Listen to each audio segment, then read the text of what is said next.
May 29th, 1945, Amsterdam, Netherlands. Police arrest a wealthy, eccentric painter on suspicion of treason. His crime, as far as anyone can tell, is selling a priceless Dutch national treasure, a lost Vermeer, to Hermann Göring himself. Collaboration with the enemy. Death penalty territory. His defense is going to be that he's not a traitor, he's just a con man. Meet Han van Meegeren. Van Meegeren's father hated that his son wanted to paint, so much that he'd make young Han write, "I know nothing, I am nothing, I am capable of nothing," over and over on a chalkboard.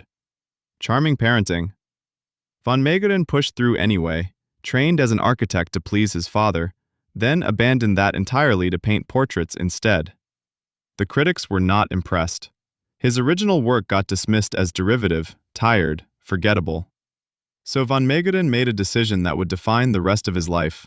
If the art world wouldn't respect his own paintings, he'd make them worship someone else's, using his own hands.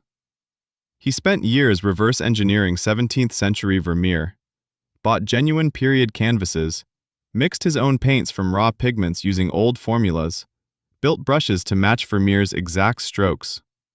Then he solved the one problem every forger faces. New paint looks new. By mixing in an early plastic resin that hardened into fine cracks when baked, aging a canvas by 3 centuries in an oven. In 1937, he unveiled his masterpiece, The Supper at Emmaus, and got it in front of Abraham Bredius, the most respected Vermeer scholar alive. Bredius didn't just approve it. He declared it Vermeer's finest early work. A museum bought it for 540,000 guilders.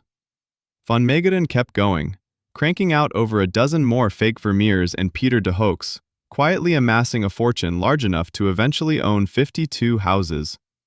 In 1942, one of his forgeries, Christ with the Woman Taken in Adultery, made its way through a Nazi-connected art dealer and landed in Hermann Göring's personal collection, traded for well over 100 looted Dutch paintings.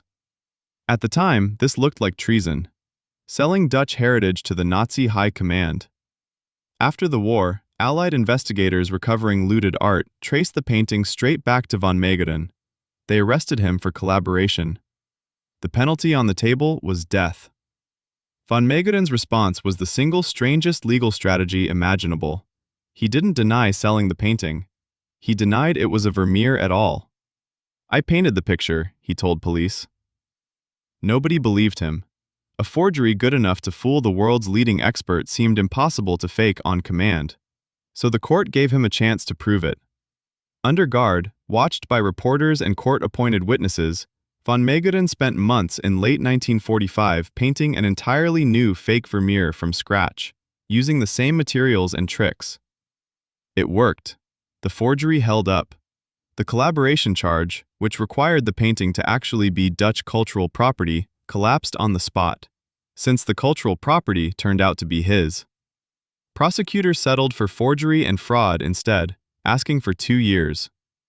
On November 12, 1947, the Amsterdam court convicted him and handed down just 1 year. The public didn't treat him like a criminal. They treated him like a folk hero who'd conned the Nazis out of a fortune and a painting, using nothing but oven-baked paint and a chip on his shoulder. He never served a single day of it. On the last day he could appeal, he suffered a heart attack and died that December, weeks before the sentence would have begun. He spent a lifetime trying to prove he was a great painter, and the only thing that ever actually worked was proving he was a great liar.